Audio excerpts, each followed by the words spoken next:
오늘 시편에 기대하는 고난 중에 있습니다. 그는 악한 자들의 형통을 보면서 마음이 무너질 것 같았습니다. 하지만 그는 하나님이 계신 성소로 나아갔습니다. 우리가 닥치는 고난과 환난 그리고 악한 자의 형통으로 말미암아 마음이 상할 때 우리가 해야 할 것은 하나님의 성소로 나아가는 것입니다. 하나님의 성소에 들어갈 때 하나님께서는 우리에게 깨닫게 해주십니다. 악한 자들의 종말을 보여주십니다. 하나님은 인내하시는 하나님이시지만 또한 공의의 하나님이십니다. 하나님 앞에 그 악이 차면 하나님께서는 그 행한 행위대로 또한 보응하십니다. 그 악이 차면 심판하십니다. 하나님의 심판은 도적같이 임합니다. 그래서 그 하나님의 심판을 받는 악인들은 순식간에 전멸하게 됩니다. 어떤 사람이건 인생을 다 살고 나면 하나님 앞에 서게 됩니다. 그리고 그 행위대로 심판을 받게 됩니다. 그리고 이 땅에서도 하나님 앞에 악이 차면 하나님께서는 심판하십니다.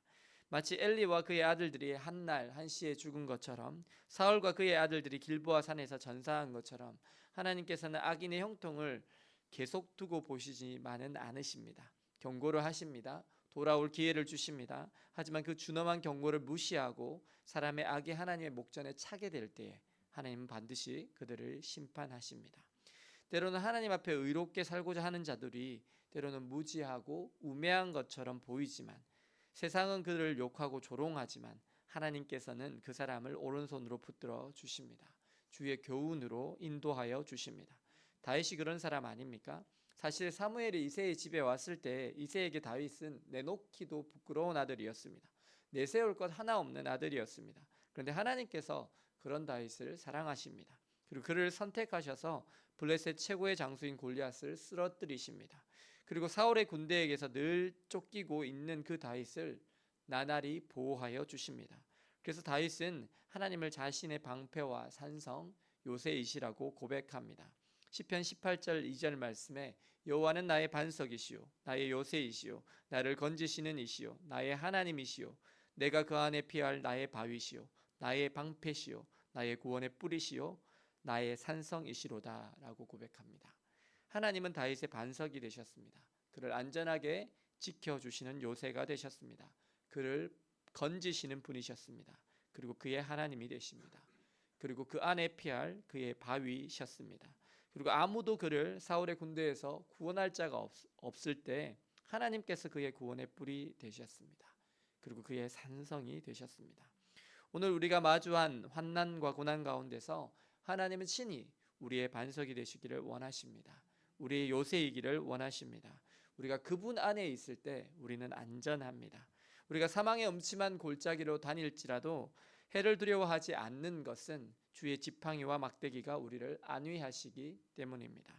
때로는 우둔하게 하나님을 따르고자 하는 우리, 때로는 실수하고 넘어지는 우리를 하나님은 포기하지 않으십니다. 여전히 우리를 사랑하시며 인도해 주십니다. 그리고 이 땅의 시간이 다 지나고 나면 하나님 나라의 영광스러운 곳으로 우리를 영접하여 드리십니다. 세상에서 가장 복된 일이 무엇일까요? 그것은 하나님을 가까이 하는 것입니다.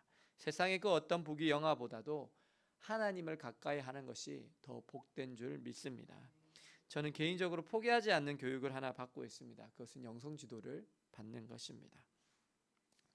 광나루 장로회 신학대학교 청목을 과정을 하면서 영성훈련 과목은 제가 다 수료했어요. 이참에 영성훈련 과목 한번 다시 다 듣지며 그래서 다 듣고 그 교수님께 영성지도를 그때 받을 때는 하루도 안 빼놓고 어차피 담임 목사니까 그 새벽기도를 다 해야 되잖아요. 하면서 그 영성 일지를 다 썼어요. 그러니까 제가 제일 열심히 썼거든요. 제 학생들보다. 그랬더니 교수님이 엄청 좋아하시더라고요. 그러면서 혹시 영성 지도 받고 싶은 사람 있냐 이렇게 물어보길래 제가 받겠습니다. 그래가지고 그 교수님이 소개시켜 주신 영성 지도 잘 해주시는 그 목사님께 지금까지 받고 있어요. 계속 뭘 받냐 하면 하나님의 음성을 어떻게 분별하는가 그걸 받는 거예요. 계속 제가 여러분 보기에도 조금 제가 따라가려고 하는 것 같지 않아요? 제가 제일 잘 보는 게 제 죄잖아요. 저의 죄. 다른 사람들이 제가 보는 게 내 죄를 보는 거 그거 훈련하는 거예요. 그거 훈련하는 거 하나님이 알려주시는 그거 그게 제일 중요한 거예요. 목적은 단 한 가지예요. 제가 하나님께 더 가까이 가기 위해서예요. 물론 여러분들은 그 혜택을 보실 수도 있어요. 제가 가까이 가봐야 뭐 하겠어요. 여러분들 잘 훈련시켜 드리겠죠. 물론 개인적으로 뭐 기도와 말씀 묵상을 통해서 하나님을 경험하고 있지만 그 하나님의 뜻을 더 잘 분별하는 훈련, 그리고 내 제약을 더욱 더 정확하게 보는 훈련, 그 훈련을 하는 거예요. 그래서 개인적으로 지금도 한 달에 한 번씩은 영성 지도를 꼭 받고 있습니다. 아직 어설프지만 조금이라도 더 정확하게 하나님의 뜻을 분별하고자 하는 저의 몸부림입니다. 저에게 새벽 경건의 시간이 있습니다. 저녁 경건의 시간이 있습니다. 말씀을 묵상하는 시간과 기도하는 시간과 전도하는 시간이 있습니다. 그 모든 시간을 통해서 제가 원하는 것은 하나님께 더욱 가까이 가는 것입니다. 사랑하는 여러분, 주님을 가까이 하는 것이 복입니다. 세상의 돈보다 성공보다 우리에게 더 중요한 것은 하나님을 알고 그분을 더욱 가까이 하는 것인 줄 믿습니다. 우리가 온 마음으로 하나님을 찾으면 하나님은 우리를 만나 주십니다. 그리고 친히 우리의 피난처가 되어 주십니다. 오늘 말씀 묵상과 기도, 그리고 복음 전하는 시간을 통해서 하나님을 더욱 가까이 하시고, 그래서 가장 복된 삶, 하나님과 동행하는 삶을 살아내시는 저와 여러분들 되시기를 예수님의 이름으로 축원합니다. 기도하시겠습니다. 사랑과 은혜의 주님, 고난과 환난 가운데 하나님의 성전에 들어가 기도 중에 깨달음을 얻고 악인을 심판하시는 하나님을 보게 되고, 그리고 하나님께서 우리의 반석과 요새와 방패와 구원의 뿔과 산성이 되심을 경험하는 시편의 기자를 봅니다. 주님, 저희들의 인생의 고통과 고난 가운데 저희들이 온 마음으로 주님을 찾습니다.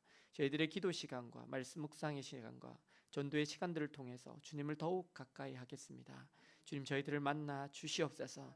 저희의 방패와 요새와 피난처가 되어 주시옵소서.